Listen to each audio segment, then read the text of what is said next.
la voiture n'est pas l'ennemi et le vélo est encore moins l'ennemi. Tout le monde doit vivre ensemble. Nous avons besoin d'un tourisme qualitatif. Nous voyons bien que le tourisme de masse est aujourd'hui source de beaucoup de nuisances et atteint ses limites.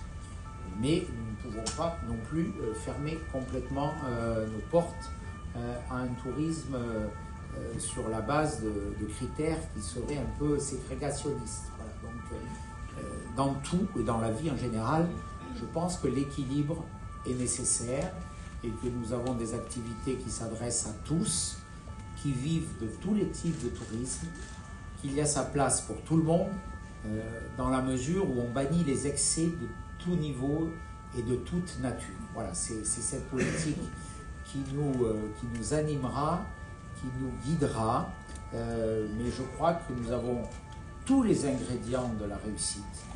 Nous sommes les héritiers d'une terre exceptionnelle. Voilà, elle était belle avant nous, elle était rayonnante avant nous, elle a attiré le monde avant nous. À la fin du 19e siècle est né le mythe de la Côte d'Azur. Elle a attiré les grandes têtes couronnées de l'Europe entière. Elle a attiré les plus grandes fortunes du monde entier. Et elle sera belle après nous, si nous ne commettons pas des dégâts. Voilà. En tout cas, c'est cette ambition que nous portons. Nul n'est propriétaire de cette histoire, mais chaque élu est porteur du devoir de la transmettre et de la perpétuer toujours plus forte et toujours plus rayonnante.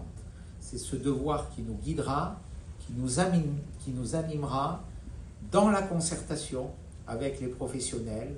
Je suis le président du syndicat des plagistes, là aussi, il y a des débats sur les activités nautiques qu'on doit faire, les arbitrages, avec nos amis pêcheurs, les sites de protection.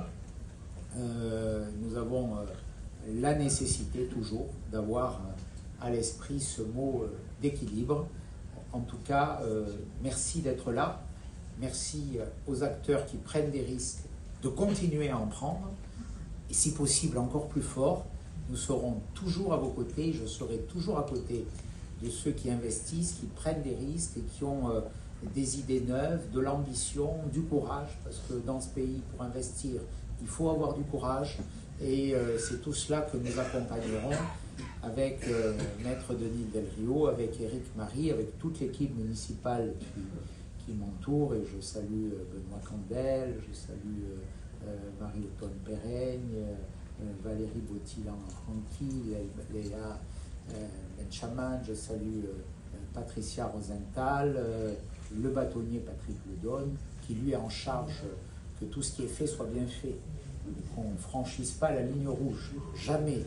Voilà, mesdames, messieurs, merci d'avoir été présents dans cet hôtel magnifique et je remercie Eric Trollia de nous accueillir. Voilà, comme je remercie le docteur Atia d'avoir porté ce beau groupe à la fois sanitaire et touristique, comme quoi on peut diversifier les choses pour notre belle ville de Nice. Merci à tous et belle saison à tous.